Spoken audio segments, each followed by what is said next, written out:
جیسے کہ آپ جانتے ہیں کہ اللہ سبحانہ و تعالیٰ نے کچھ عرصہ پہلے عیسائیت سے اسلام قبول کرنے کی توفیق عطا فرمائی، تو جیسا میں نے پڑھا تھا کہ اللہ سبحانہ و تعالیٰ وحدہ لا شریک ہے، اس کا کوئی ثانی نہیں ہے، تو اسلام میں ویسا ہی پایا۔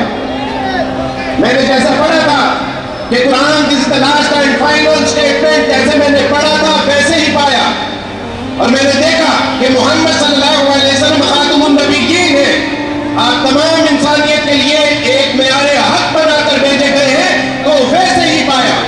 لیکن قرآن کی اس آیت کہ جس میں اللہ سبحانہ و تعالیٰ ایمان والوں سے کہتا ہے، مومنوں سے کہتا ہے، انما المؤمنون اخوہ، کہ تمام ایمان والے آپس میں بھائی بھائی ہیں، ورنہ اس کی تعبیر دیکھنا بھی باقی ہے۔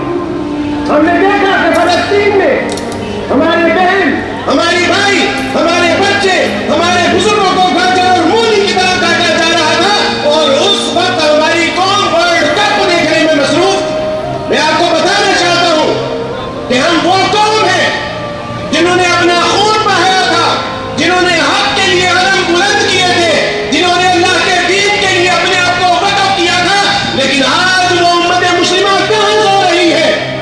آج 40 سے زیادہ مسلم ممالک کے افواج کا اتحاد ہے، وہ فوج کہاں سو رہی ہے؟ میں پوچھتا ہوں اپنے ان حکمرانوں سے کہ جو کہتے ہیں کہ ٹو اسٹیٹ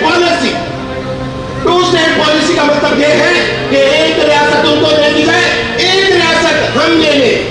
میں پوچھتا ہوں ان سے کہ اگر آپ کے گھر میں دشمن حملہ کر دیتا ہے، آپ کی بیویوں پہ حملہ کر دیتا ہے، آپ کی بہنوں پہ حملہ کر دیتا ہے، تو کیا ہم یہ کہہ سکتے ہیں کہ آدھی تم لے لو آدھی ہم لے لیتے ہیں؟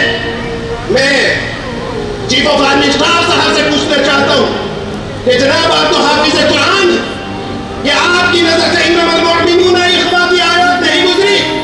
میں حافظ صاحب سے پوچھنا چاہتا ہوں کہ آپ نے قرآن کی وہ آیات نہیں پڑھی؟ ما لکم لا تقاتلون فی سبیل اللہ؟ کیا ہو گیا ہے کہ جب غریب پکارتا ہے، مظلوم پکارتا ہے، جب بوڑھے اور عورتیں پکارتی ہے کہ آؤ ہماری مدد کرو، تو زمین سے کیوں چپکے جا رہے ہو؟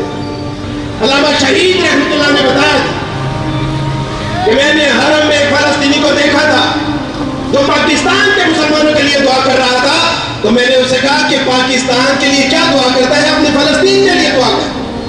تو علامہ صاحب نے کہا کہ اس نے جو جواب دیا تھا کہ اگر پاکستان اور پاکستان کے مسلمان سلامت رہے تو فلسطین بیت المقدس کو وہ انشاءاللہ آزاد کروا کے چھوڑے۔ یہ وقت ہے اتحاد کا، اتفاق